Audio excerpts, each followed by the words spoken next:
nous ne pouvons pas falsifier l'histoire du Rwanda.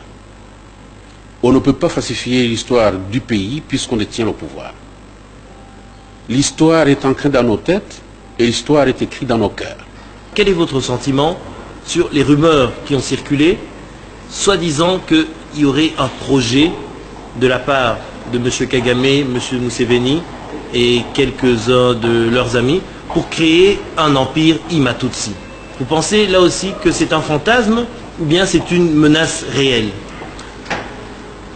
Écoutez, cette question au Rwanda, on en parlait en 1990 et certains écrivaient dans des journaux locaux qui avaient cette idée. Je ne croyais pas du tout. Pas du tout alors. Mais au vu de ce que j'ai vécu depuis 1994 jusqu'aujourd'hui, il n'y a pas de doute. Les gens ont une ambition de s'installer dans d'autres pays et les contrôler. Alors, M. Museveni, il a contrôlé l'Ouganda. Il a des relations avec Kagame et ceux qui ont combattu, les Rwandais qui ont combattu pour lui. Ils se sont organisés pour que le Rwanda soit attaqué pour être sous leur contrôle. Ça a été réalisé. Au Burundi, je viens de vous le dire, il y a eu des élections. On a choisi une personne. M. Ndadaye comme président de la République. Il n'a pas fait plus de 6 mois. Il a été assassiné. Et croyez-moi, là, la main de ces gens-là n'est pas du tout indifférente. Ils s'organisent aujourd'hui pour attaquer le Congo, sous prétexte que la révision des frontières devient obligatoire. Alors, quand on parle d'empire Ima ou d'empire Tutsi, il n'y a plus de doute. Est-ce dire que finalement la guerre qui a recommencé au niveau de l'Est de la République démocratique du Congo et le Rwanda et l'Ouganda n'est que subterfuge lorsqu'on entend M. Kagame et M. Museveni dire que c'est pour régler les problèmes aux frontières? Finalement, ce n'est qu'un subterfuge alors qu'en dessous, il y a autre chose. Il faut être naïf pour croire à ce que Kagame dit, franchement. Écoutez, c'est un subterfuge. Vous n'allez tout de même pas combattre les gens qui sont sur vos frontières ou tout près de vos frontières, le Rwanda et l'Ouganda, je précise, en allant commencer par Matadi et Kitona. Est-ce que les Interahamwe sont allés jusqu'à Matadi? Ils ont voulu l'enverser le pouvoir et s'occuper du Congo et exploiter les matières premières du Congo. On n'est pas dupes.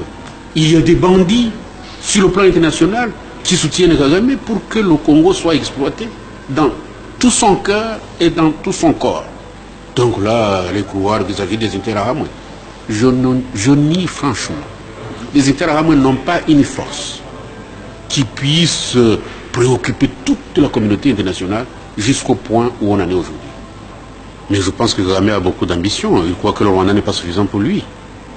C'est pourquoi on parle des histoires de Berlin II, des frontières perdues au Congo. Excusez-moi, c'est assez important, même très important, ce que vous êtes là, la remise en cause des frontières.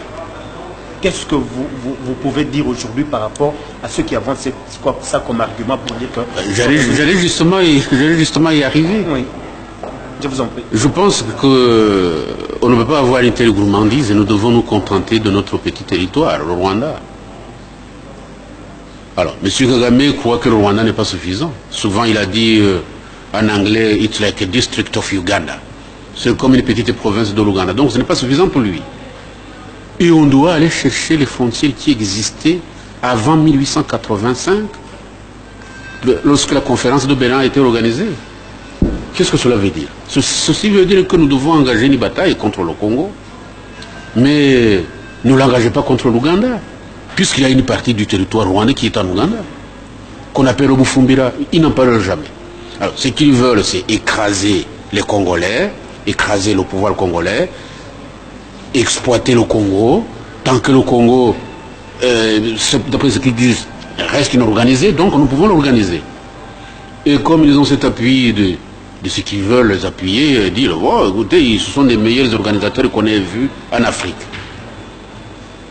Je vous dis franchement qu'en ma qualité de Rwandais, engagé politiquement, je ne peux pas soutenir une telle politique. Je prêche la coexistence pacifique des régions avec une intégration régionale.